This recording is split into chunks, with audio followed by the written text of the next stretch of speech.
Vadodara corporation અને વુડા દ્વારા શહેરના ફરતે 75 મીટરનો રિંગ રોડ બનાવવામાં આવી રહ્યો છે, જે પૈકી પ્રથમ તબક્કામાં 24.54 મીટરના રોડની કામગીરી શરૂ કરાઈ છે, જે શહેરના પૂર્વ અને પશ્ચિમ વિસ્તારને જોડશે.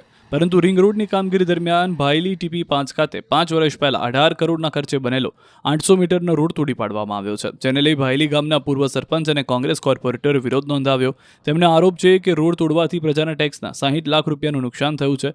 કોંગ્રેસ નેતા અમીબેન રાવતે કહ્યું કે રોડ બનાવતા પહેલા વુડાએ સંકલન કરવાની જરૂર હતી.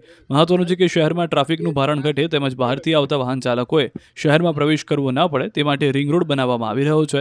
સમગ્ર મામલે વુડાના કાર્યપાલક ઇજનેરનું કહેવું છે કે વુડાના રિંગ રોડના કારણે 40 મીટરના ટીપી રોડના માત્ર 800 મીટર જેટલા રોડને નુકસાન થયું છે.